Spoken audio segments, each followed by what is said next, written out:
National Invitational Rugby Tournament.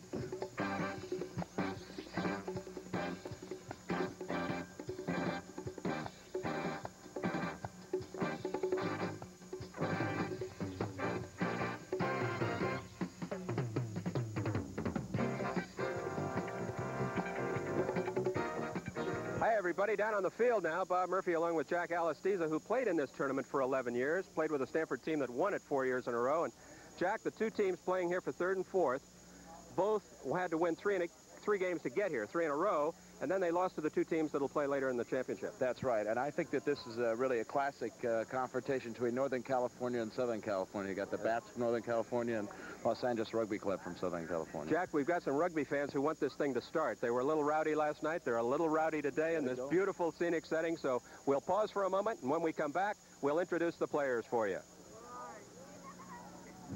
All right, 1 minute. You work with kids because you want to, because it's your job, because you care about them and what they grow up to be. But problems do exist. Growing up isn't easy. And sometimes kids get involved with drugs and later wish they hadn't. Yet some problems don't have to happen. They can be stopped before they start. That's prevention, and you may have already started to do it.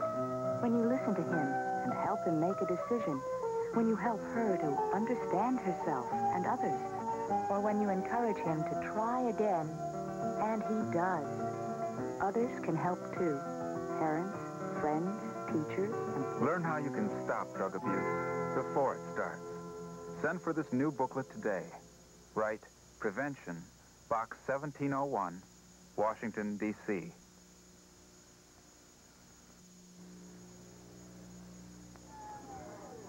The official for today's game is Jan Curnow from Victoria, British Columbia. And Jan, this truly is an international competition. As a matter of fact, the two teams in the finals, one a Canadian team, one an Australian team. That's correct, yes. Yeah, it's going to be a good game. This will be a good game, too. I think this will be tighter, probably. And it's awfully nice to have you here. You know, about 6 weeks ago, people like Jack Nicklaus, Arnold Palmer, and Tom Watson were on the same field hitting practice shots for the Crosby tournament. Yeah, I was watching them. You were doing that? Yeah. All right. Any special rules for today? No, we just play it like the international laws. Yeah. Okay. You wait for us, and we'll be ready to go in a minute. All right. I want you to meet the Bay Area touring side, better known as the Bats. So if you fellas will give us your aliases, your jail records, and... John Jellicoe, University of Reno, and I'm a tight end prop. All right. And what you did last night, Dave? Dave Yancey, Stanford University hooker. Mike Yancey, Stanford University loosehead prop. Two lawyers from Stanford. They'll get you out of trouble. Bob Johnson, Locke, Cal State LA. Ian Loveseth, University of Southern California. Locke. Used to be a swimmer, that fellow. Swam in the World Games from USC. Dave Sherman, UC Berkeley, wing forward. Jeff McKee, Dartmouth College, number 8. Greg Young, San Luis Obispo, flanker. Tom Pulliam, Stanford, halfback. Jerry Mosier, Cal Berkeley, standoff. Bob Preston, Tulane University, inside center. Mike Panucci, St. Mary's College, outside center. Mike Purcell, University of the Pacific, wing. Joe Baumgartner, Stanford, playing the wing day. Chip Howard, USF, captain of the team. As you can see, the Bats represent a lot of schools all over the country. 12, as a matter of fact. 12 different schools, 15 players. This is the LA Rugby Club. I'm Bill Keeler. I'm from the University of Notre Dame, about a decade out, and I'm the loosehead prop. All right, Bill. Bill Brown, Ball State, hooker. Bob Jenks, Loyola U, tight end. Jerry Vetter, Princeton, second row. Mark Danner, Brown University, second row. Paul Serrano, Brown University. Chris Vardy, University of Notre Dame, flanker. David Sudica, UCSB. UCSB is University of California at Santa Barbara, for you folks out in the country. Rick O'Hare, California. Steve Gray, fly half, UCLA and USC. Take care of that lip there, Steve, huh? Michael Laughlin, winger from Eagle, Colorado. Tom Moore, inside center, CMC. Wood Morrison, center, Louisiana State University. Bill Chipman, wing, UCLA. Jeff Annis, fullback, El Camino. El Camino Junior College down in Southern California. We'll be ready to go in a minute. We know you're ready to go right now. Stay with us. We'll be right back. Hi, everybody out there. I want to thank every one of you for the wonderful support you give me for the previous years. And just for that, I continue use the Sunset dinners for $4.95 from 4 to 7 every night of the week. That is right, ladies and gentlemen. $4.95. And you businessmen, don't forget the lunch at San Angelo's. Please come down and see me. Bye. Buying a suit from Chris Casera in El Paseo de Saratoga is like having your own personal tailor. Behind every label is the Chris Casera touch. The finest workmanship money can buy. Quality material and hand detail to give you a perfect fit every time. Alterations are guaranteed for the life of the garment at Chris Casera. You can even call to make an appointment for a private fitting. Chris Casera, where it costs no more to wear the best. Chris Casera, Campbell Avenue side of El Paseo de Saratoga.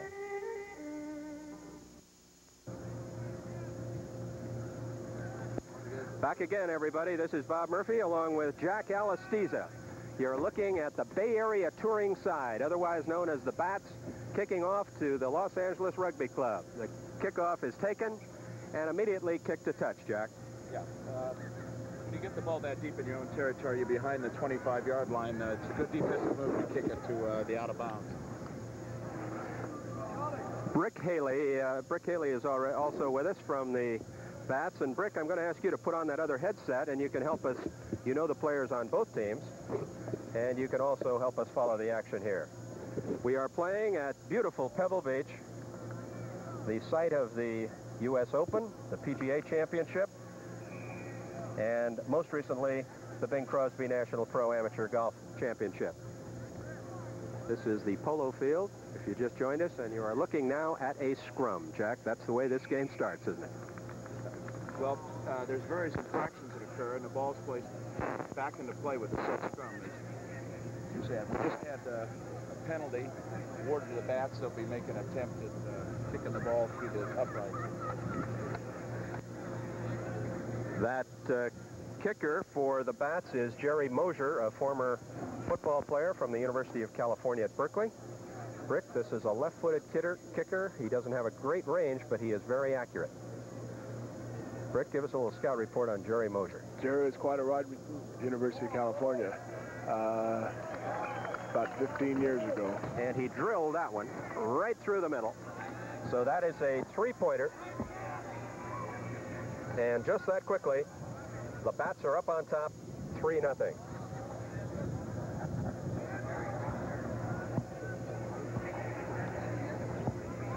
Okay, you'll notice that unlike football, where the team that scores usually does the kicking, the Bats will be receiving this kickoff. LA has to kick this ball at least 10 yards into the Bat scrum. And in that respect, it is similar to American football, but the similarity ends right about there, doesn't it, Jack? That's right. You've got continuous movement in this game, unlike football, where you have to start low. That ball went out of bounds, and if the ball goes out of bounds on the kickoff, they bring it back to the center of the field, and they have a scrum down to put it back into play. There's the scrum. That scrum half, Tom Pulliam, puts it in. Pulliam has great speed.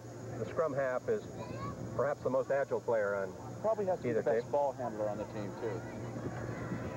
And the object, of course, is to get rid of the ball when you are tackled. You may not pass forward. Out to Mosier, and he pops it ahead. The momentum of this game in the early moments, the three-point penalty kick by Mosier, has been with the Bay Area touring side, known here locally in Northern California and pretty well through rugby circles, as the Bats. Well, they've been a powerful club in Northern California for the last 10 or 12 years. Ball's taken across the field by Mike Purcell. Purcell with a nice little cutback move, and of course the flow and the follow-up in rugby so important. They will cover that kick over the goal line. I'll tell you, Purcell sure has a lot of speed, but Brick, you've been associated with the Bats for a number of years and played until just recently. Is there any special game plan against this Los Angeles team? It's a little tough to see it develop. In another 5 minutes, you'll see them either go to their forwards for the whole game, or they'll try to work the backs. I think the Bats will attempt to play to their strength, which is their backs, as opposed to their forwards. LA has two good backs, two international backs, but that's all. To get here, the Bats beat Hawaii 4-0. They beat a team from Fresno, California, 13-6. They beat the San Jose Seahawks 12-3. and they lost to Eastern Suburbs by a score of 9-4. Eastern Suburbs from Australia will be one of the teams in the finals. To reach the game you are watching now for third and fourth place here, the LA team beat a Monterey team 15-0, Puget Sound 8-0, San Francisco Rugby Club 18-7, and they lost to James Bay 9-0. Okay, Los Angeles just kicked the touch. Just kicking the ball out of bounds. Good defensive move for them to do at that end of the field. As you see, the two scrums are lined up in opposition to each other, and the ball will be placed back onto the field by throwing it between them. Now the players are strung out diagonally behind the line out here, as we see it, Jack, and the object, of course, to gain possession and then start those lateral passes clear across the field. That's right. You want to advance the ball forward by running, and then as you're going to be hit by the opposing team, you want to pass it to the next man. And very often, that ball carrier will fake the pitch and take it inside, pretty much the way an option quarterback does in American football. That's right. It's a lot like that. Referred to as a dummy in rugby.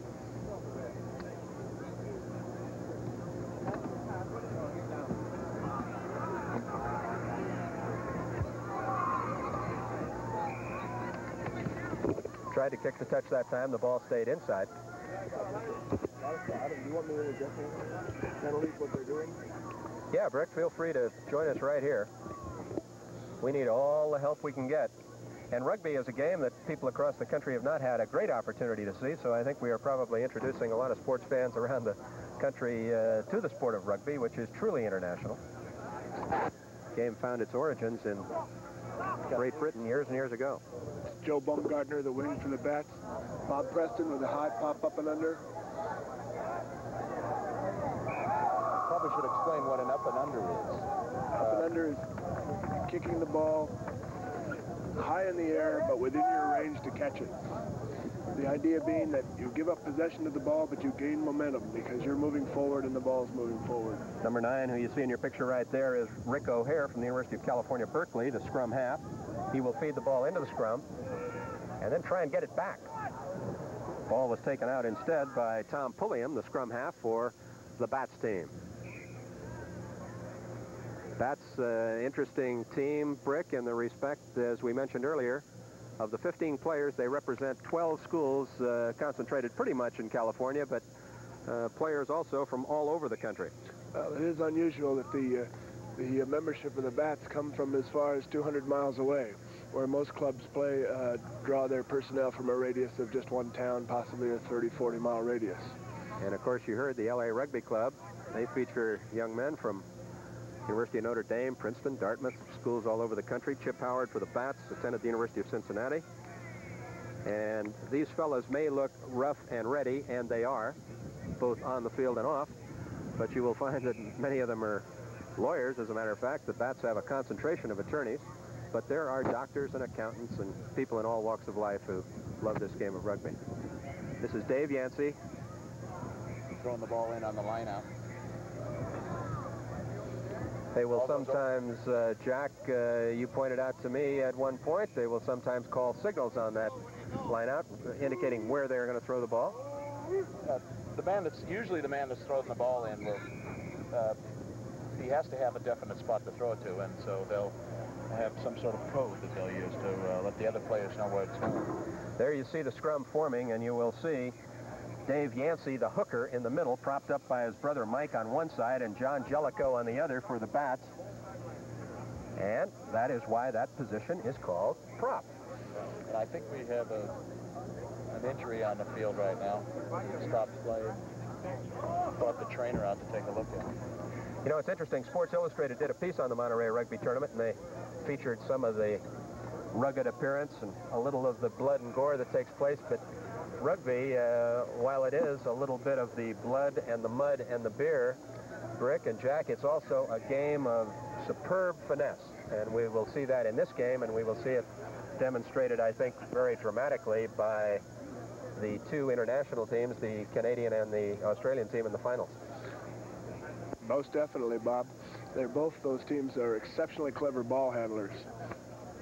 Exceptionally clever ball handlers in that Unlike the American teams, who most of the players start playing at 20, 21 years old when they're in college, the foreign teams from Australia, Canada, etc., they begin handling that ball at 6, 7 years old, just like the young soccer players in this country today. So they definitely have an edge on the finesse of the game and the handling of the ball. And the filling in behind, I think that's the dramatic thing. The good rugby teams always seem to sense where the ball is, and they pull in the change of direction. In American football, you'd call it misdirect, Jack. Yeah, if you can get the ball moving all the way out to one sideline and then bring it back to keep the flow going by having the back set up and move it out the other way, you get that misdirection effect. And let's talk about a little terminology. We talk about kick to touch, which is, in American football terminology, again, is simply kicking the ball out of bounds. Kicking the ball out of bounds. A lot of English vernacular that's made its way into this game. And, well, it should. The game found its origins in England many, many years ago, a derivation of soccer, as a matter of fact. In fact, we're not actually playing on a field, we're playing on a pitch.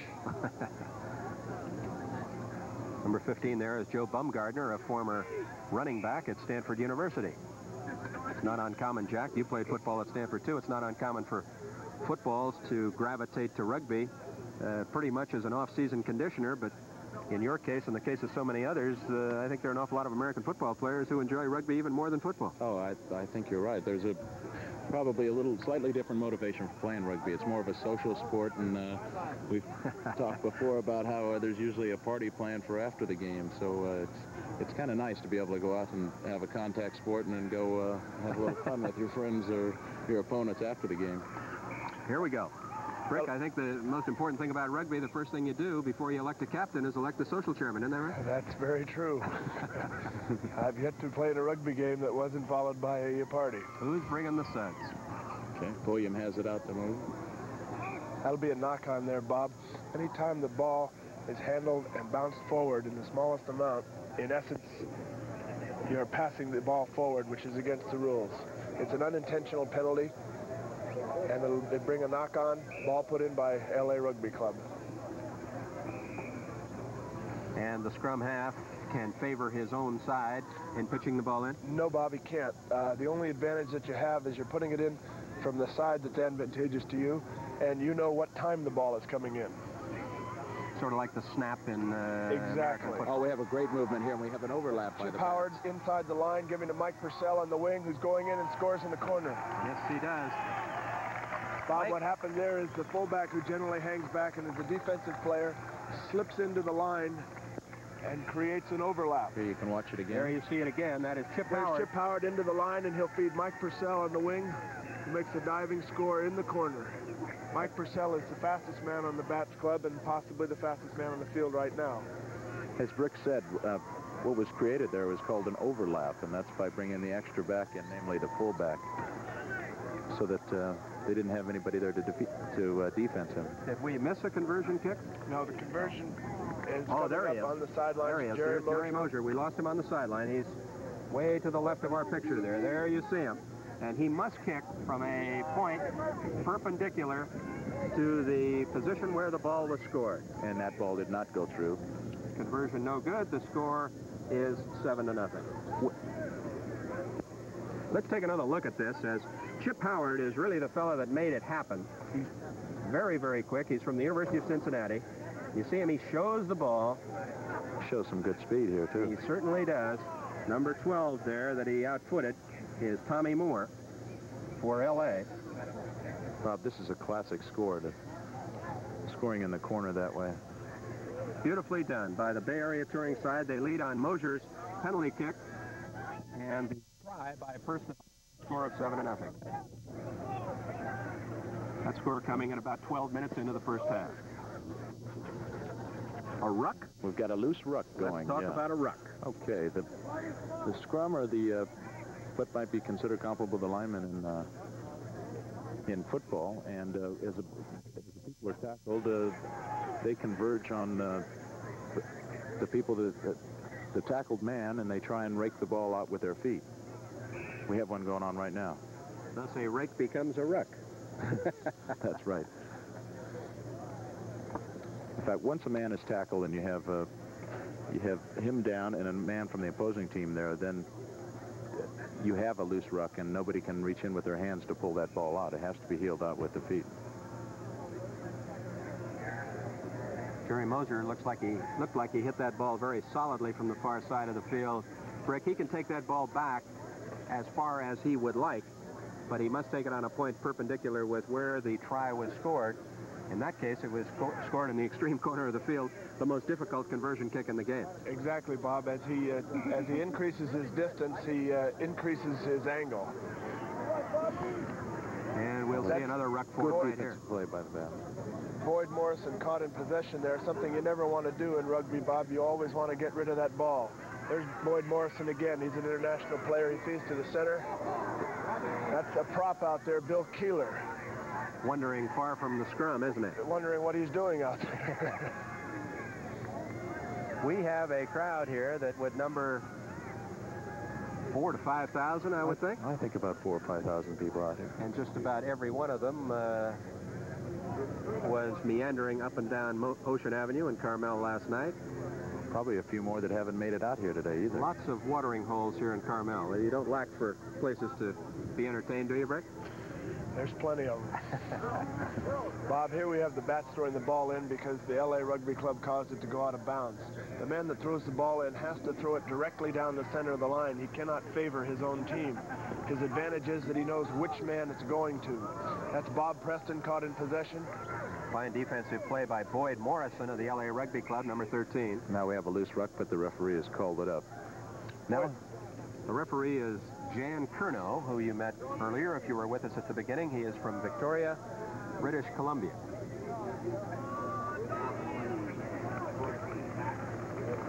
Scrum half, number 9, who you see there is Rick O'Hare from University of California. At Los Angeles, pops the ball ahead, but that's Del tackled down taking, real well. That was Del Chipman taking the high kick from the standoff, Steve Gray. Del played for the national team twice. Tackle was made by Joe Bumgardner, number 15 for the Bats. And there you can see, there are some violent collisions to be sure, but it is much more a game of finesse. There is Dave Yancey. Putting the ball in for the Bats. There, Bob, the Bats were trying to tap the ball down to one of their own forwards coming around, as opposed to giving it to their scrum half and letting it out to their backs. They were trying to take a forward movement and move with their heavy forwards.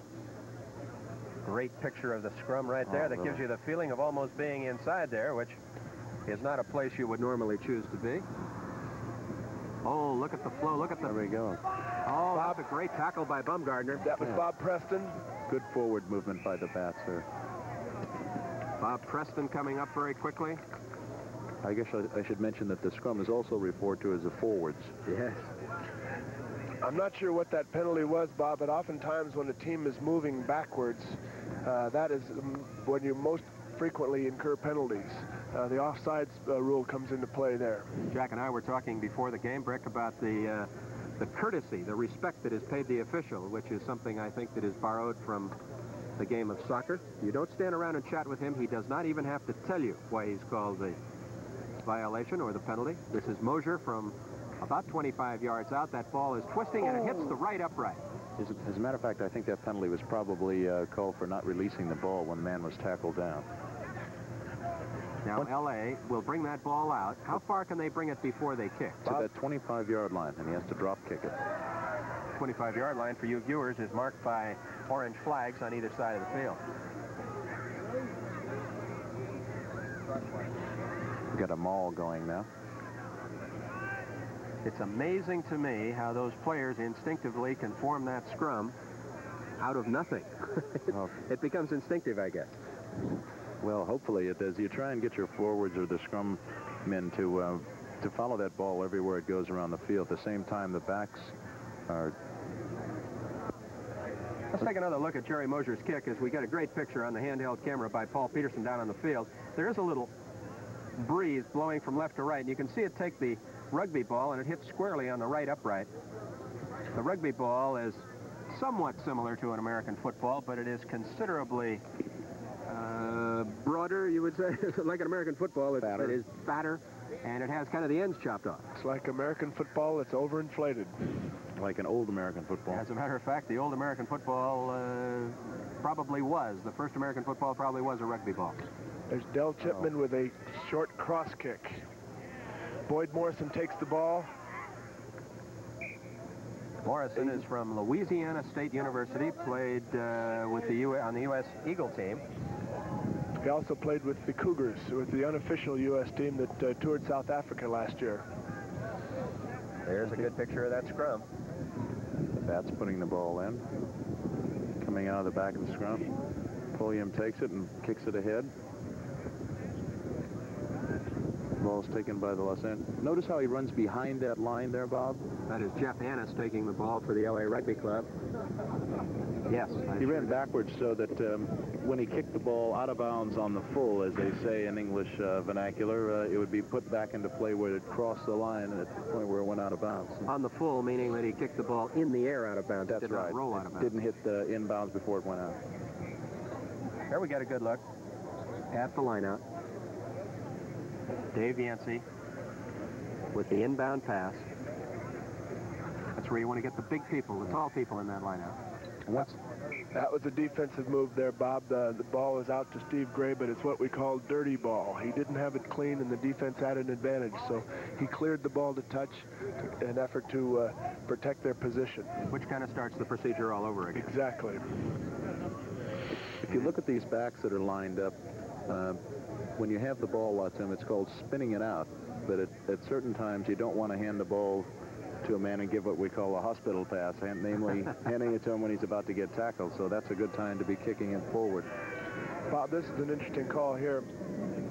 If you mishandle the ball and it goes behind you, it's not a knock-on. If you mishandle the ball and it goes forward, it is a knock-on. In this case, the ball went almost directly across the field, and it's a judgment call on the part of the referee. He did call it a knock-on. And L.A. puts the ball in play, putting it into their scrum. They put it in with Rick O'Hare, the scrum half, pitching the ball into the scrum. Oh, good ball. There what happens. Oh, solid contact there. Trying to get it back. Tommy Pulliam, bat scrum half. Ball goes into touch. You can see, Bob, there the importance of follow. 3 or 4 guys running behind the men with the ball gives you a lot more options when you get caught in possession, and you won't get caught in possession. To relate that to basketball, it's kind of like the fast break getting the ball into the center of the court, so you can go either way. You don't want to be pinned in by the sideline. In this case, the touch line. Want to maintain that constant flow. If you just joined us, the Bay Area touring side leads 7-0 on a penalty kick by Mosier, good for 3 points, and a try by Mike Purcell after a pitchback from Chip Howard. The conversion kick was no good. 7-0 is the score. The Bats over the LA Rugby Club. There is a loose ruck, and the ball comes flying out of there. Some good hitting going on here, too. That is number 7, Chris Lombardi from Notre Dame, playing the flanker position. Oh, almost intercepted there. Pitch back there by number 12, Tommy Moore. He attended the University of Northern Colorado. 2 players from that school, Michael Laughlin and Tommy Moore from the University of Northern Colorado. The ball goes to touch, and I think we also may have a man down, so let's take another look. You can see some of the crowd in the background as you see the action. This has become not just a tournament, but truly a happening, a festival here on the beautiful Monterey Peninsula. This tournament has been played for some 20 years here. Rick, you've played in not all of them, but a lot of them. Jack's played in 11. I played in 16 of them, Bob. I missed the first one. It's a lot of fun. It is a congregation. People come down here Thursday and Friday, earlier if you can. Set up your encampment. Enjoy everything that this beautiful part of the world has to offer, which is plenty. There have been times when we've had deer on the rugby field. Deer are plentiful here in the Del Monte Forest. Some sea lions and the otters are not more than 300 or 400 yards away from us. The magnificent lodge at Pebble Beach is just about 150 yards from us. And the first tee at the magnificent Pebble Beach Golf Course adjoins that. Here, Bob, the ball got detained, and it was not going to come out. The referee whistles it up, gives the ball to the team that was in possession. Let's talk about the substitution rules. Very restrictive, as a matter of fact. You're allowed 2 substitutions only and for injury only. After that, if you have a third man injured, you play short. And the odds start sliding the other way in a hurry, don't they? They sure do. Generally, you have to go without your number 8. And they will give you some time to rehabilitate yourself, which they usually give you about 2 minutes. Puts the pressure on. Now you see the scrum form. The hooker set up by the props. Ball thrown in by the scrum half. LA Rugby Club has it. There's a little reverse action. That's kind of nice. Yeah. With the ball is Boyd Morrison. Number 13. We'll try to give you those players so you can identify them yourselves. The people handling the ball on the outside for LA, Mike McLaughlin, number 11, Tommy Moore, number 12, Boyd Morrison, 13, 14 is Del Chipman, and 15, the fullback, is Jeff Annis. I think the referee called that back because the scrum half, or the first 5, had made a forward pass to the man, and you can't do that. As you know, in rugby, the ball has to be thrown backwards. And there's a great informality to this game. There are a couple of players on the bats who have beards rather than numbers. That's how we identify them. And there are a couple of number 6s out there, so don't be confused. No adjustment of your set is necessary. Craig Young is the number 6 with the knee brace. Oh, that's nice. Here we come back into the scrum. And the ball goes to touch. The whole momentum of this game, this is the deepest penetration by Los Angeles.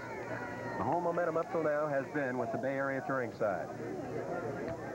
This is Bill Brown throwing the ball in. He played for the national team against Canada the year before last in Vancouver. And he attended Ball State University.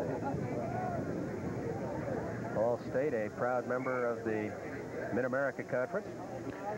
The referee, I think, is excited that that ball didn't come right down the center of the line, or right between the 2 scrums. So he gives the awards the ball to the bats, and they'll put it into play with a set scrum here. In this part of the world, we're excited by the prospects of the California Bowl, a football game that will pit the winners of the Pacific Coast Athletic Association here in the California-Utah area against the winner of the Mid-American Conference, to be played in Fresno next year. Excellent kick by Tom Pulliam. Jeff Annis on the receiving end of that. Tried to... Makes a pretty good run, too. Tom Pulliam tried to get him, but couldn't. And boy, do those players flock in there. That looks like Saturday night dinner at the fraternity house, doesn't it? Ball's out to Steve Gray, who cuts back inside. Bob, the referee is playing the advantage rule here. If you noticed, he put his arm down when the LA second 5 knocked the ball forward, but he allowed play to continue. If, in fact, the bats get an advantage, he will not call the penalty. In this case, there was no advantage, so he went ahead and called the penalty, but he let it run for about 15 seconds. Tom Pulliam throws it in and gets it back for the bats. Threw that ball behind him very nicely. Sure did. It was kicked out by Jerry Mosier. Number 4 with the ball right there is Jerry Vetter, who played football and rugby at the University of California at Davis. Rick, it looks like we have a few people kind of standing around, and maybe some of the games that they played yesterday are starting to wear on them a little bit. How about the games they played last night? Rick, do you have a bed check on the bats? I mean, do you check everybody in early on the night before a game? Bob, you're on your own. When you're playing in the finals, you know darn well you'll be in bed by 10 o'clock. Steve Gray taking a penalty kick himself on a short kick. Bill Brown taking it, trying to set up the ruck. The LA Rugby Club packs on him, and they're going to try to dig the ball out with their feet, but it's buried. You mentioned the toll that all the games take. It's really too bad. You spend all day Saturday, 4 long, hard games to determine who the best team is.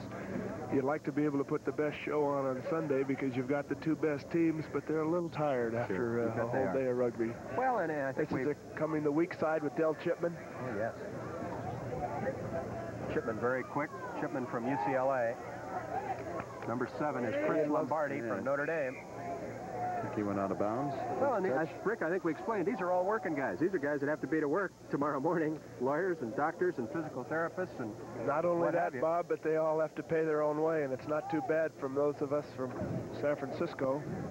That's right. This is. I think you saw on your screen that guy he did get tackled kind of high, and on occasion a referee will call a player for a violent tackle. You're really not supposed to be putting a head on the number, so to speak, as they do in football.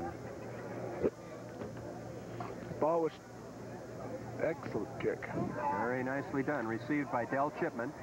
Tries to get it to Jeff Annis. That was a real crossfield pass. Great follow by Bob Preston. Boyd Morrison with the ball, cleaning it up, getting an out pass to the scrum half. Rick O'Hare with the ball now. Kick to touch on the far side of the field, but it does not go beyond the touch line. Finally run out beyond the touch line by, is that Jerry Mosier over there? It's Chip Howard. Chip Howard, the fullback. Excellent recovery by L.A. They were in a real bad position. Rugby field, we are on the far side of the field. Rugby field is considerably bigger than American football field. More in the dimensions of a soccer field. There you see. Notice this one of the batmen runs the ball out of bounds because he's caught in a position of having too much momentum coming against him from the L.A. Rugby Club. L.A., I think, begins to sense that they have an opportunity to score now. This is the best opportunity they've had here in the first half. Number 13 is Boyd Morrison. Sitting right up. Oh, they've got some power. They've got some momentum going now.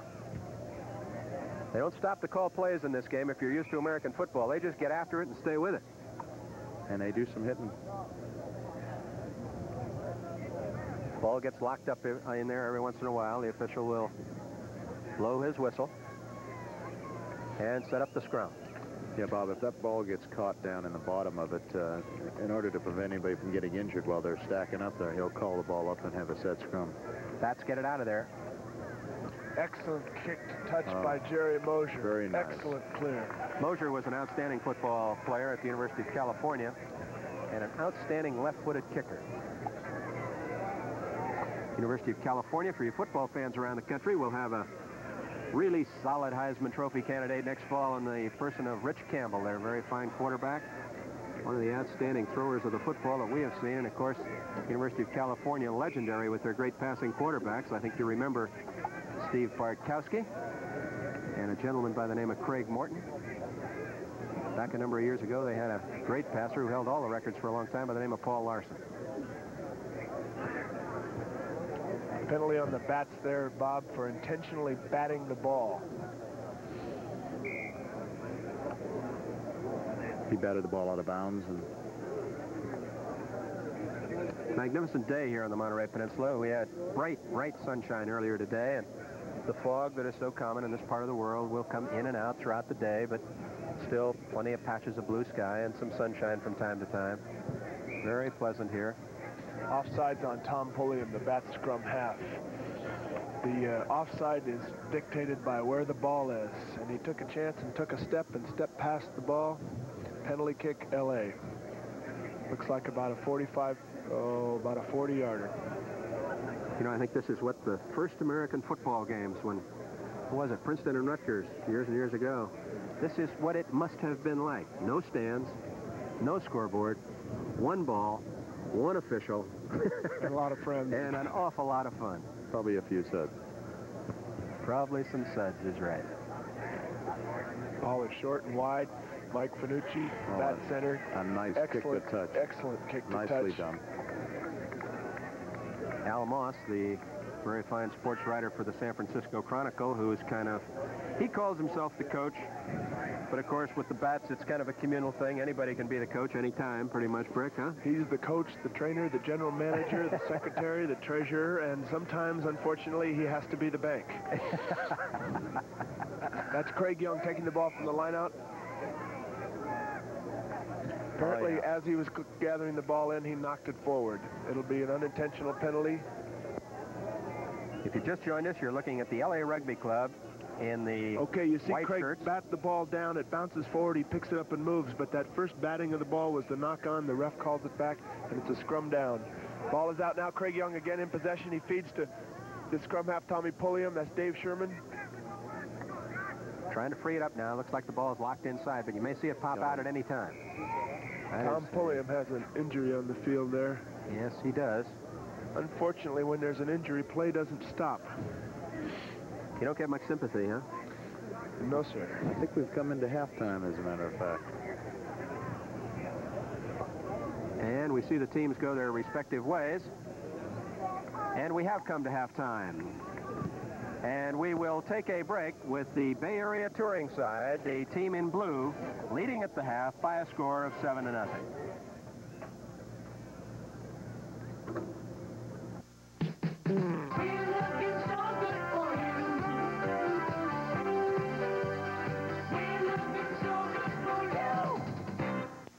Roger, Tower. This is Cessna 935. We're rolling. Okay, at that test. You want to stay right on the center line. Here we go.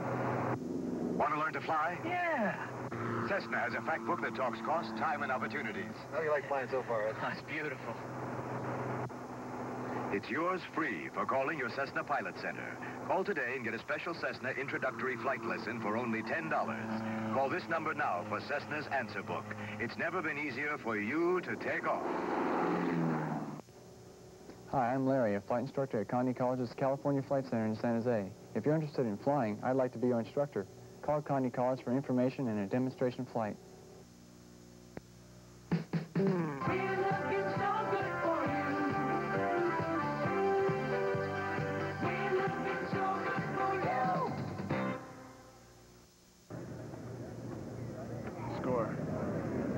Hello again, everybody. Bob Murphy on the beautiful Monterey Peninsula, along with Jack Alistiza and Brick Haley, and we are bringing you rugby. And you see the score at halftime. Bats standing for Bay Area Touring Side 7, the Los Angeles Rugby Club nothing. The scoring came on a penalty kick of about 25 yards by Jerry Mosier, left-footed kicker for the Bats, followed by a magnificent try with the fullback, Chip Howard, taking the ball around the left side, making a pitch back to Mike Purcell. Purcell just barely able to get the ball across the goal line into the corner. The kick by Mosier from the wide angle was no good, and the score at the half, 7-0. We have seen the momentum, Brick and Jack, pretty much with the Bats. However, I think L.A. picked up some strength toward the end of the first half. That's right, Bob. It's definitely a game of momentum. The first 15 minutes of the first half was all Bats, and you could tell it was all played in the L.A. end of the field. The last 10 minutes of the first half, L.A. started to get the momentum back. They were caught deep in their own territory. They had an excellent clear, and it gave them a little bit of a lift, and they began to put the pressure on. They played on the Bats' 25-yard line for about 3 or 4 minutes, couldn't quite get it in, but the momentum was swinging their way. It'll be real interesting to see in the first 5 or 10 minutes of the second half who picks up that momentum and runs with it. It could be the difference. You know, go ahead, Jack. One thing we might mention about the second half, and that is the factor of the wind blowing. As you can see, it's going to be blowing behind the L.A. Rugby Club at this point, and I think that that'll incur some advantage for them because that ball tends to float a little bit more than a football or any other. It's a big, oversized football with the ends cut off it, and it is affected by the wind. We don't have a brisk wind by any means, but there's always a prevailing breeze here off the ocean. The wind might be a little more prominent out on the 16th hole at Cypress Point right about now, or the 18th at Pebble Beach, but we're somewhat inland. And you see our photographer, Paul Peterson, down there playing television games. And he is taking pictures of the action that takes place off the field, which sometimes exceeds the action that takes place on the field. Most definitely. I think we're getting ready to start this second half, as a matter of fact. Getting just about ready. Out on the field there. Let's run through the lineups of the teams. We've had no substitutions that we've been able to pick up. We've had a couple of hesitations for injury.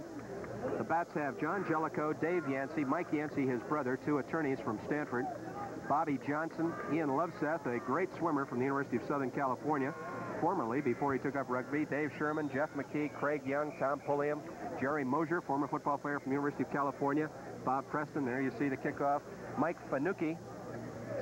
We pronounce that Fanucci, I understand, or at least Al Moss does, Brick. Fanucci. All right, you say Fanucci. You and Moss can fight it out later, and we'll call him Fanucci because you're here and you're bigger than I am. Mike Purcell playing for the Bats from the University of Pacific over in Stockton. Joe Bumgardner from Stanford. And Chip Howard is the fullback from the University of Cincinnati. We'll give you the L.A. Rugby Club as we move along here in a moment. The kickoff went out of bounds, so the referee brought the ball back to the center of the field for a set scrum. There's a reverse movement for you, Bob. Fanucci. That is Fanucci right there.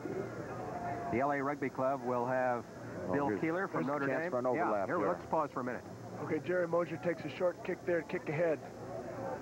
Bobby Johnson picked up the ball, he'll hold it. They whistled up the knock-on. Let's give the LA Rugby Club again. They are the team in white with the gold stripe and the black numbers. Bill Keeler from the University of Notre Dame, Bill Brown from Ball State, Bob Jenks from Loyola, Jerry Vetter from UC Davis, Mark Danner from Brown, Paul Serrano from Brown, Chris Lombardi from Notre Dame, Dan Serdyka from the University of California, Santa Barbara, Rick O'Hare from California, University of California, Steve Gray, who attended both the University of Arizona and UCLA, Mike O'Loughlin, and Tommy Moore, both from the University of Northern Colorado, Boyd Morrison from LSU, Del Chipman from UCLA, and Jeff Annis, who attended El Camino Junior College in Southern California. And we've got a lot of athletes representing a lot of schools all over the United States. Del Chipman took the penalty kick, Bob. It was a poor one. He attempted to kick it out of bounds, and he shanked the kick. Bats are in possession. Craig Young with the ball. He'll feed to Bobby Johnson, who'll feed right here on the outside to Mike Purcell, the fastest man. And Mike knocked the ball on. Knocking the ball on is when the ball bounces off your hands forward. It's an unintentional penalty. In this case, he knocked it out of bounds, and it'll be put back in play with a with a line out. With the bats, again, there are two number 6s. We told you that. Craig Young is the one with the knee brace. There are also two number 11s, Bob Preston and Mike Purcell. Mike Purcell is the blonde number 11. Oh, good movement. Spinning it out, pops, and kicks forward. An excellent kick, followed up by Bob Preston, and he kicks it out of bounds. Another thing about rugby that you fellows can comment on, you can kick the ball anytime. You can drop kick it, you can kick it on the ground, throw it up and kick it, do whatever you want to do with it. That's right. You can advance the ball forward by kicking any way you want. You can't advance it by passing forward. Incidentally, Bob, you can drop kick the ball at any time, any place in the field. If you can get it through the uprights, it's 3 points. It's a real tough maneuver to put across, but if you can do it, it's 3 points. Old timers, and you've got to go back many, many years, and I'm sure we have some viewers. Oh, look at this. Forward, they're making a move. Oh, L.A. saved it. That was a real scoring threat. We were going to make reference to a gentleman by the name of Dink Templeton, who was years ahead of your famous uncle at Stanford, Jack.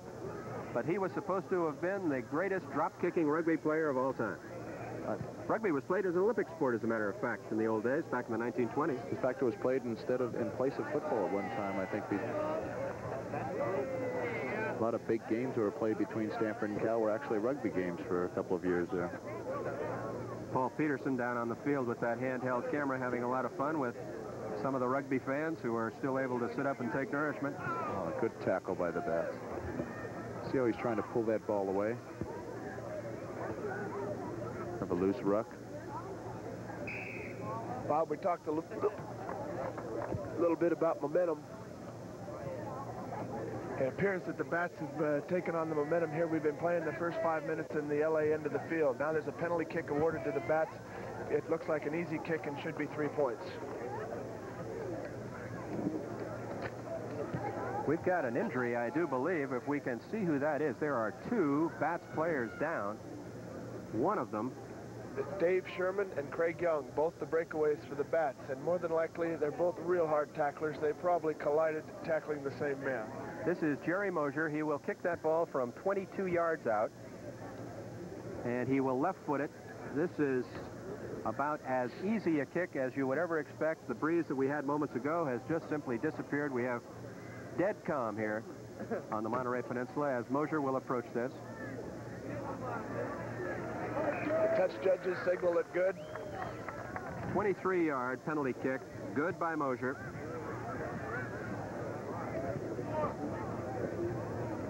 Let's take another look at this. This is a nice kick, Bob. He is sitting pretty much in front of the goalpost, but and that kick, a lot of strength on that, makes it 10-0. Bats over the Los Angeles Rugby Club. And LA will kick off.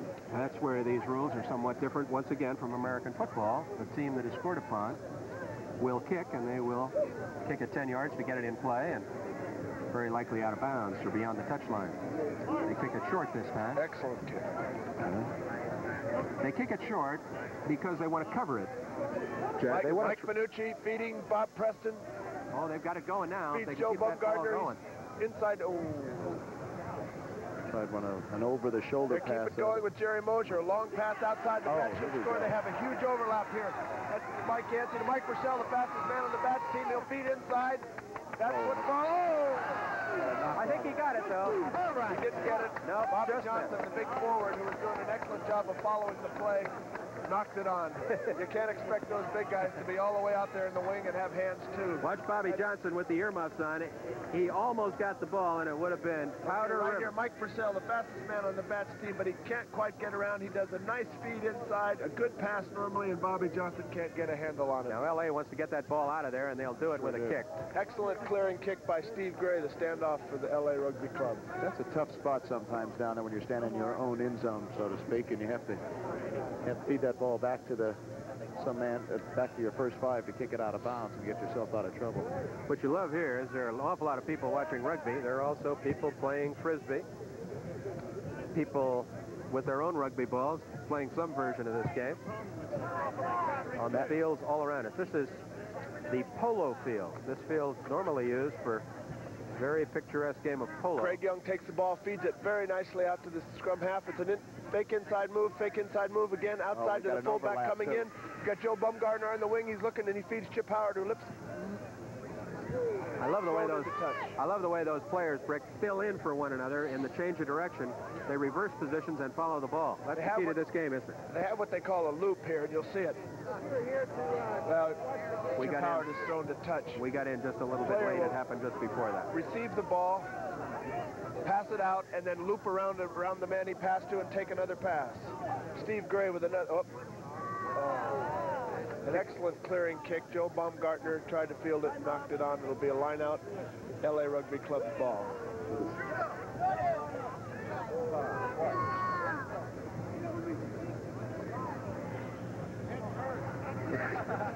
We've got a Rugger fan that has climbed our camera tower, and I'm afraid he's going to do a half gainer from there. I think he climbed into a few cans of beer before he got up there.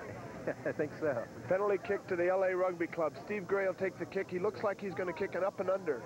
The idea here, Bob, is you kick a high kick. You kicked it a little too long and allow your team to run underneath and gain momentum. Try and get some of those big forwards under the ball so that they can... they did an awfully good job of covering that. Penalty kick here. It appeared to be on Bobby Johnson, the big lock for the Bats.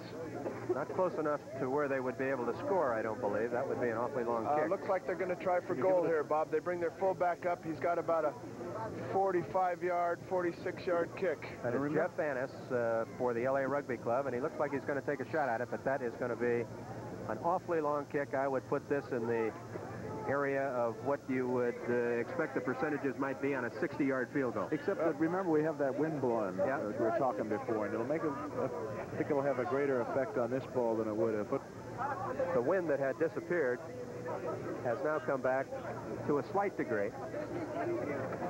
We have a fellow on this tower. I don't know what he's going to do, but he is 15 feet off the ground. He tips the ball the other way from what you would expect, and now the ball falls over. That's the English version of placing the ball down, Bob.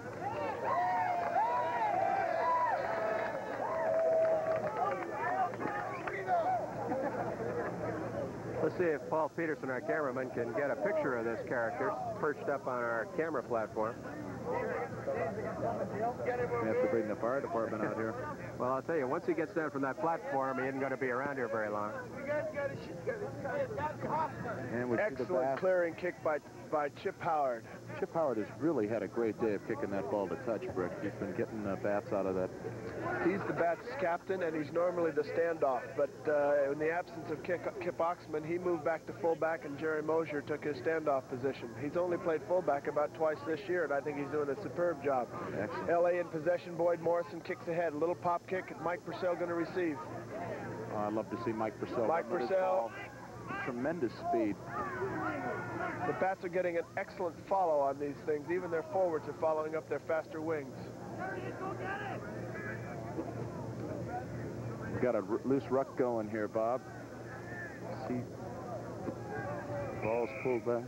We're puzzled here for a minute. I don't think we've left you, but This character has jumped off the camera platform from about 15 feet. I think he's probably trying to figure out whether he's got any ankles left. He's feigning injury so he won't be arrested. Yeah, I think that's probably about right. Well, at least we don't have to worry about him jumping anymore. Well, he's lost his opportunity to... Again, Bob, LA has a penalty kick. They take a high up and under. Ian Loveseth receives the ball. Those high up and unders are kicked to create momentum. Ball's out to Jerry Mosier, who gets a nice, well, not so nice kick to touch. He would have liked to have about 20 more yards. A little more distance on that one. A little bit more than that. Sometimes it's an unpleasant feeling when you're waiting under one of those high up and under kicks and you have the opposing scrum coming down on top of you. Well, yeah, you can, there is something that is close to a fair catch. You can mark the ball. You can call a mark. Call a mark. If you can, you have to put your foot down, put your hand up, and call a mark. And hope for the best, right? And hope you've communicated well. And yeah, hope, as a matter of fact, you have to hope that the referee hears you call the mark. Jack, you're dating yourself. That's the old mark rule. Now all you have to do is stand still and call mark. You no longer have to put your heel down and put your hand up. It helps Boyd to be Morrison in possession. Oh, and look at this. Oh, a poor pass. They had an overlap. Del Chipman picked up the ball. Excellent tackle by Chip Howard. The ball goes to touch. Far across the field. LA making some moves now. They've got a little something going, but they trail 10-0, and the way the Bats have strengthened themselves when the ball gets near the goal has been very impressive here today. So far, they have a shutout working, 10-0, Bay Area touring side over the LA Rugby Club. LA has some excellent talent on the left side out there, Bob. They've got two United States players, their winger, Del Chipman, and their center, Boyd Morrison, and they can team up and... Those are interesting players, as a matter of fact, Brick. One from UCLA, one from LSU in Baton Rouge, Louisiana. Players from different parts of the country who blend together here. And we're going to have another attempt. There's been a penalty awarded to the Los Angeles Rugby Club, so we'll make another attempt at kicking that ball through. Now they got a better chance on this one. You might notice here, Bob, that they've switched kickers. Boyd Morrison has taken over. There's two reasons for doing that. One is the fullback has just been in play. His legs are tired. And the other, if he hasn't been too successful, they'll switch it over. Morrison from... he's from LSU. And just trying to judge the length of that kick. He's beyond the 25-yard line. I'd say it's about 45 yards, and that is going to be very short. Far short. And to the left. Boyd's an interesting fellow, Bob. He is in love with the game of rugby. I first met him in England, where he had gone from LSU, moved to England strictly to play rugby for an English side to gain some insights into the game. He started with the third team for Richmond, which is a first-class club, and in the period of about 2 months, worked his way up to the first team. Did he play football at LSU also? I don't think so. He moved to the West Coast for the same reason, strictly to get a touch of West Coast rugby.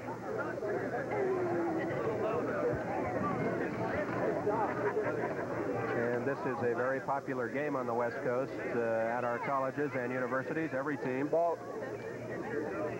has a rugby team, whether it be a fully sponsored sport in most colleges. In fact, it is a club sport. Here the Bats are on the move. They have some momentum. Oh, bad pass out by Mike Yancey. Steve Gray. Steve not getting a whole lot of help. A little standing around. We have another injured player for the Bats across the way. Oftentimes when the ball is bouncing around like that, Bob, the best thing to do is solidify it. Just stop and hold it and wait for some assistance from your team members. Here we see it on the replay. That injury was to Jerry Mosier, but he's up and around now. Jerry Mosier, the standoff for the Bats. The standoff and the very fine kicker. And you see all kinds of fans at rugby. Big ones, little ones. Offsides on the Bats. Both the scrum half and the standoff and the breakaway left too early. You can't leave that scrum, Bob, until the ball is past the last foot of the last man. There's Boyd Morrison making a break. He took a quick penalty kick all by himself. Nobody was looking. I think he kind of caught the Bats off guard there. They were wandering back kind of slowly. Chip Howard again clears the ball. Picked up across the way. Gray. Mark Danner receiving that kick. Steve Gray making a nice move, but a poor pass. Oh, Bob Preston, if he feeds nice well. Ball handling. This is Mike Finucci. He's an excellent runner, has a lot of speed, and he's got help. He'll put it right between the goal if he can. Yes, he did. Excellent move. He did not get it between the goal, but he's certainly running from about 38 yards out. We'll see it again here. It's a great example of follow, when you follow the man with the ball. That's Bob Preston making a nice pickup. He feeds Yancey, who feeds Fanucci. Fanucci goes on his own, but as you can see, he's got 3 guys to pass, 2 behind 2 if he got in trouble. But Fanucci really did a fine job on his own as he put that ball down right next to the post. He was pursued by Mike O'Loughlin, and it was only Mike O'Loughlin who kept him from setting that ball dead square between the posts that time. But Fanucci, from about 38 yards out, with a very quick move for the try, and that moves the score to 14-0 Bats. They have an opportunity to increase that by 2 with this kick right here by Jerry Mosier from dead on goal, and nothing to it good as Mosier puts it through. Well, that was kind of quick, wasn't it? Sure was. I think we're beginning to see that momentum we spoke about a little bit earlier. Mosier with the kick, that makes it 16-0 for the Bay Area touring side. Let's take another look. See some classic rugby here. Bob Preston with an exceptionally good pickup like a shortstop. Feeds Mike Yancey, who feeds Mike Fanucci, who does it all on his own. You see the backward pressure there from O'Loughlin as Fanucci must place the ball down. And you still see players in American football. I think that's the origin of the old spike that we see now. You actually have to place that ball down to mark it behind the goal line in rugby to determine the point from which the conversion kick will be made. If you remember one time at Stanford, Tim Abena scoring a touchdown while playing football and setting the ball down. I sure do remember that, and he, of course, was a very fine rugby player also. Here we have LA on the move. They seem to have the momentum going. Ball is locked up in the scrum. 16-0 sounds like a lopsided score, and actually the game seems like it's been more evenly contested than that, but the Bats have been very tough when the ball has gotten anywhere near their goal line. At the same time, Bob, LA Rugby Club is now flip-flopping their wings. Del Chipman is, as I mentioned, a national caliber wing, and they're flip-flopping him to the wide side of the field all the time. He's number 14 out here, or on this side. I'm going to say the Bats at the same time have made what the American football coaches would call the big play. They have made the big play here today, and that has resulted in the score showing 16 for the Bats, nothing for the Los Angeles Rugby Club. We are well into the second half. I would guess we've got not much time remaining, 4 or 5 minutes probably. No clocks here. You don't have to worry about clocks. There's no scoreboard. Everybody knows what the score is. You can ask the guy next to you. Don't worry about that. Those are formalities. The Bats take the ball. Jerry Mosier feeds Bob Preston. Feeds Joe Bumgardner, who does a nice little grubber kick. Picks it up. Excellent Good pickup. follow-up. Jeff McKee. Right down the outside. And there's Joe Bumgardner, and nobody's going to catch Now him. watch him. He'll try to put it between the posts. He will not be able to do it because he's got some pursuit. But that is Joe Bumgardner from about 50 yards out. Boy, was that well done. Excellent movement, excellent follow-up, and excellent teamwork by the Bats. Here we have it again on the replay. There's Joe Bumgardner. He grubber kicks ahead. Bob Preston picks it up, immediately feeds the number 7. Boy, Joe Baumgartner just really steps away from a lot of people here. Notice him turn it in now as he wants to get as close to that goal post as he possibly can, and he'll place the ball down. Once again, O'Loughlin, Mike O'Loughlin, in the pursuit, but getting there just a little late. And Mosier will have the conversion kick from 23 yards out. Baumgartner's got some excellent speed. Yes, he does. Really. He was a fine running back at Stanford. He looks like the heir apparent to Don Guest, who's been the Bats' #1 wing for years. The kick was good. Kick was good. Mosier, the combination of Bumgardner and Mosier, run the score to 22-0 for the Bay Area touring side. Boy, the Bats have broken it open, Brick. There's going to be some celebrating tonight. Of course, they're celebrating whether you win or lose, right? Just the fact that you've survived. Oops. Speaking of celebrating.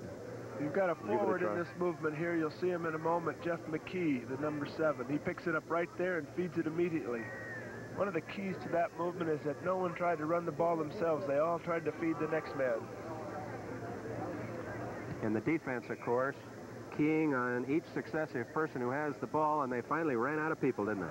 Yeah, well, with the continuous movement, it's really important, as we've talked about before, to have the follow-up for people to continue to follow that ball across the field, and sometimes it'll move back and forth to the point where you just don't feel like running any longer. But LA had a penalty kick there, but rather than take it, they elected to try for a score because 1 3-point is not going to help. Nice move. Bob Preston, excellent move, slides down. Ball goes loose. Ball is flipping around loosely. The Bats have really picked up Mike some momentum. Purcell, who makes a nice kick, except it goes out of bounds. Ball will be brought back to the point where he kicked it. When the ball gets a little sloppy like that, the idea is to what they call solidify it. You want to stop it, hold it, and wait for help. Here we see it again. Tom Pulliam, a bad pass out. Fanucci picks it up. He'll feed Purcell outside. Purcell didn't have much room to kick it, did he? He didn't have much room to run either. Yeah, it's like if you can imagine trying to make a kick in a phone booth, that's just about what he was trying to do there. Again, they have an excellent penalty kick range for kick to touch, but 3 points won't do them any good, so they're trying to get the 6 and they go for it. That number 3 is Bob Jenks, fellow with the heavy beard for Los Angeles Rugby Club. I think if fighting broke out here on the Monterey Peninsula, I'd want to be on his side, whether it was right or wrong. There's a prop running with the ball. He doesn't get too much of an opportunity to do it, and so he takes every advantage he can. That would be akin to an offensive tackle getting the ball in a football game. Craig Young. Penalty kick there for the Bats. The LA Rugby Club batted the ball over to the Bats side. What they were trying to do was put the ball over on that side and run underneath it. Chip Howard, the fullback and the Bats captain, will take a kick to touch. Oh, and nicely that's coming done. right at us. Nicely just done. Not quite far enough, or Jack Alestiza would have just put his nimble fingers on it. I might have just jumped right out of the tower. And We've already had a guy do that, Jack. I don't think he made out very well. I think he's all right for our viewers. The fellow that was on the tower, we didn't want to glorify him by putting him on camera and making a spectacle out of him, but he did leap off the tower, and he's Jerry okay. Mosier to Mike Fanucci. Mike looking for a hole. He kicks. Fanucci kicks it ahead. A little grubber kick.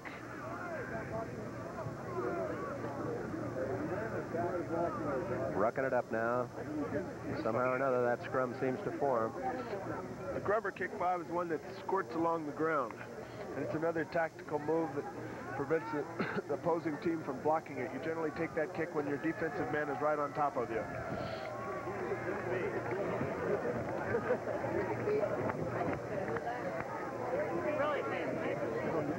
I think I'm more impressed with the people who follow rugby than I am the rugby players themselves. They're an interesting lot, aren't there?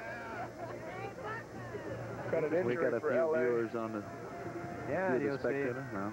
Paul Peterson's having an awful lot of fun with that handheld camera down on the field. And Bob, here we have an injury to Bill Brown, the hooker for LA. He's going off the field. This is their first substitution, and again, as I mentioned, it can be substitution for injury only, and they appear to be a little short on jerseys, so they're switching. I think that would probably have to be the highlight of that guy's day, putting that sweaty jersey on. You got to love this game. I mean, you can imagine what that feels like. Oh, yeah, he's ready to go. Yeah. He's been waiting for this moment. Well, that way you don't have to warm up as long as you've got a wet jersey. Well, he's coming in with a lot of enthusiasm. LA will put the ball in here about the 45-yard line their own. The ball shoots out the back of that scrum. Oh, Craig Young makes an excellent pickup. Oh, he's going to put it right down underneath him. Yes, he didn't quite get it between the posts, but that was Craig Young. That is the number 6 with the brace. And he ran right into that pass, and that would be akin to American football. That would be a defensive back running right into between a flat pass. Nobody between him and the goal line. Craig Young from about 20 yards out. Here we go.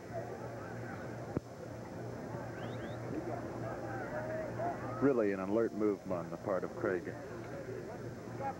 And he is going to give Mosier once again a very easy conversion try. Once again, also, we're seeing a lot of speed, not only from the backs now, but from some of the forwards or scrum players on the who usually aren't supposed to be quite as quick as the backs. 26-0 now. The Bats over the Los Angeles Rugby Club on the combination of Craig Young from 20 yards out and Mosier kicking from about 22 yards. 26-0 Bats. and they have literally exploded here in the second half. Interesting note, Bob, there's a tremendous rivalry every year between the Southern California Division and the Northern California Division. This year, the LA Rugby Club was the winner of the Southern California Division, and the Bats came in second, or runner-up, in Northern California. They lost to the Old Blues. So here we have the Northern California's #2 team doing very well against the Los Angeles Division's #1 team. Whistle will stop play here momentarily. There cannot be much time left, and as we mentioned, you're used to the sophistication and the refinements of American football. Forget it. No scoreboard here, no clock. Bats put the ball in. Jan Curnow, Tom the Pulliam official. He knows what. Jerry Mosier feeds Mike Finucci. He's got Mike Purcell outside him and a bad pass. Bad pass. Threw the ball behind him. Curnow knows how much time is left, and it doesn't really matter whether anybody else knows or cares. The fog that we talked about a little bit ago, as is commonplace here on the Monterey Peninsula, has gone. Dissipated. Jerry Mosier, Mike Finucci, and a poor pass out to Mike Purcell behind him. In some cases can be a very dangerous pass. Fortunately, it went out of bounds. Oop. Dave Yancey, but that play will be called back. Yancey picking off that pass. There's a 5-yard marker in from the sideline, and the ball has to go in 5 yards, and the players have to stay 5 yards from the sidelines. Mike Yancey stepped inside that 5-yard mark in order to steal that pass, and they called a penalty. Got an up and under kick. Ian Loveseth takes an up and under. Ball out. Tom Pulliam sees an opening to the offside. Feeds to the inside to John Jellicoe, who feeds to the outside to no one, and a forward pass. It'll be out. Yes, I do believe he threw that ball forward. Again, you have a case there where John's a prop. He doesn't get his hands on the ball too often. Is that why his eyes were so wide open?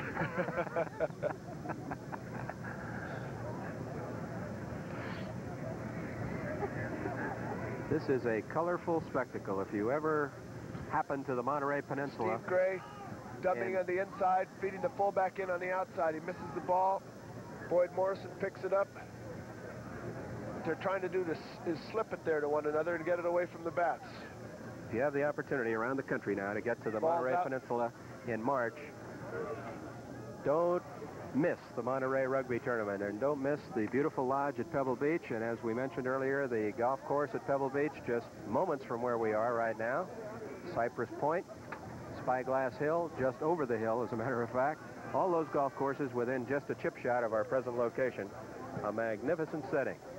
Bringing you up to date, if you joined us late, the Bay Area touring side 26-0 over the Los Angeles Rugby Club. And let's pick this up very quickly. Oh, a nice movement by Mike Purcell breaking a tackle. Scores again in the corner. And Purcell, you said, Brick, that he had the best speed on the Bats team, and we certainly had a chance to see it there. Boy, is he quick. See it again, and the score is set up by an overlap. That means the Bats had one more man out there than the LA Rugby Club. Chip Howard takes the ball. He nicely feeds Mike Purcell. He breaks a tackle here, really. Breaks one tackle. He's a strong runner. Picks up his speed. And he's off to the races. Yes, he went inside Jeff Annis, the fullback there. And this will give Mosier a little bit more of a challenge now. Purcell from way out on the field.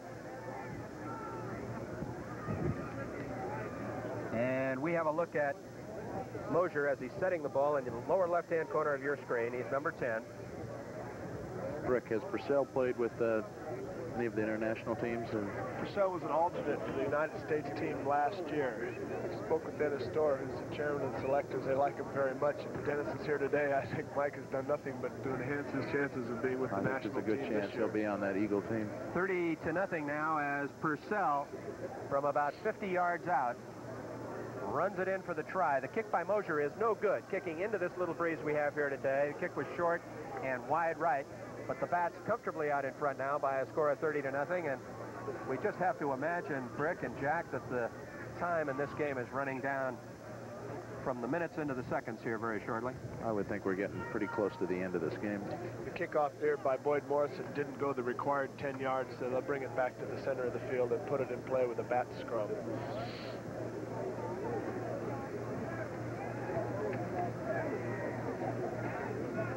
That is Purcell's second try of the afternoon. He scored the first try of the game after Mosier's penalty kick that made the score 7-0 at the half. And the bats have exploded for 23 points here in the second half, as you see them keeping the pressure on the LA Rugby Club. The ball goes to touch as it's kicked out of bounds by a Los Angeles Rugby Club. There are some people across the way having a great time. You can see them.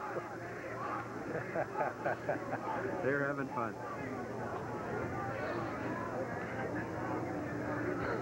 And the players are still playing. The people in the stands and around the perimeter of this field is totally encircled by spectators and people who participate. I think the fans participate in the Monterey Rugby Tournament as much as the players do. They are as much a part of the scene and the spectacle as the players in almost every sense. Some of them have their own tournament going on. Yeah, they sure do. LA takes the penalty kick here and tries to create a forward movement. That's full time. There it is. It's not mandatory that you watch the game, by the way. We didn't make that point. You can come down here and partake of the whole thing, be here, and you don't have to watch the rugby game. Just enjoy Carmel and Monterey. In fact, there are an awful lot of people who enjoy watching the people who are watching the rugby game. So the Bay Area touring side, the Bats, if you will, over the LA Rugby Club by a score of 30-0. As you see some of the action in the background, and we'll be back with some closing comments right after this. Every time I passed a gas station, I could kiss my Datsun. Wow, it's a long way to empty. The Datsun 210. Better gas mileage than 150 other cars with a starting price of $37.49. That's a lot of mileage for your money. Wow, it's a long way to empty.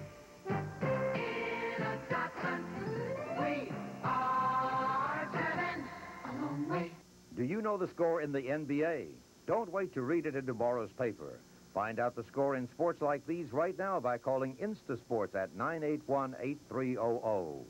InstaSports gives you free, quick, and complete sports updates every 15 minutes, 24 hours each day. To know the score in your favorite sport, call InstaSports now at 981-8300. That's 981-8300 for the latest sports news and scores from InstaSports. CLA. With the Bats, the Bay Area touring side. This young man is Chip Howard, the captain and the fullback for the Bats, and some suds, Chip, and it doesn't take long to get those kegs and that brew going, does it? No, we look forward to the suds for sure. 30-0. Did it go a little easier than you'd expected? Well, you couldn't expect that kind of win. LA's a really tough team, but the boys came on all weekend. It's really been a turnaround. For people in other parts of the country, I don't know whether you realize or appreciate the intense rivalry between Northern and Southern California. There are some people in this state that think that they should be two separate states. You guys played like that today. I think it's the same way in every sport. It's just another example. You know, Northern-South rivalries. Santa Monica, LA, Bats, Old Blues. That's right. So it feels really good. Santa Monica lost to Cal, and we just did the same thing. All right, Chip. Thanks very much. We're going to move down the line here. Joe Bumgardner is a physical therapist now, was a fine football player at Stanford, made the longest run of the day from about 50 yards out, Joe. Yeah, I didn't expect it. All of a sudden the ball was there in my hands and there's nobody in front of me, so I just took off. Rugby's an unselfish game. Nice thing that it is, isn't it? Yeah, it's nice when you have people feeding it to you. That's right. Mike Purcell is from the University of Pacific over in Stockton. Had 2 tries today, and by our estimation, the fastest guy in the field today, Mike. I don't know if I'm the fastest, but I really had some good setup from Chip Howard today. Coming in at fullback, really did a good job setting me up. You have fun playing this game. You have to. Yeah. You don't make a lot of money, right? No, no money. A lot of hurts. All right.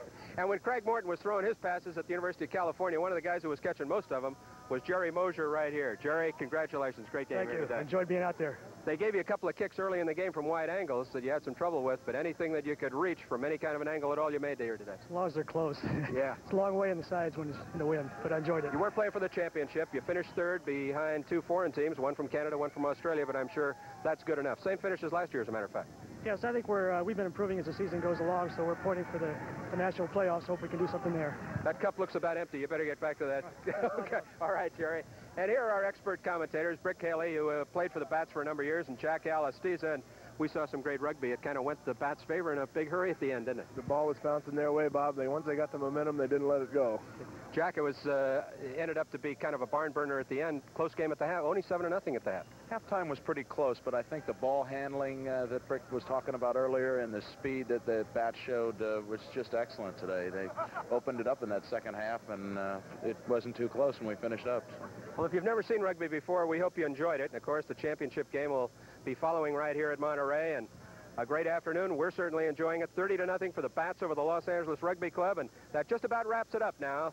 The Bats in third place, the championship yet to be determined. So for Jack Alastiza and Brick Haley, this is Bob Murphy at Pebble Beach, beautiful Pebble Beach, wishing you a very pleasant good afternoon.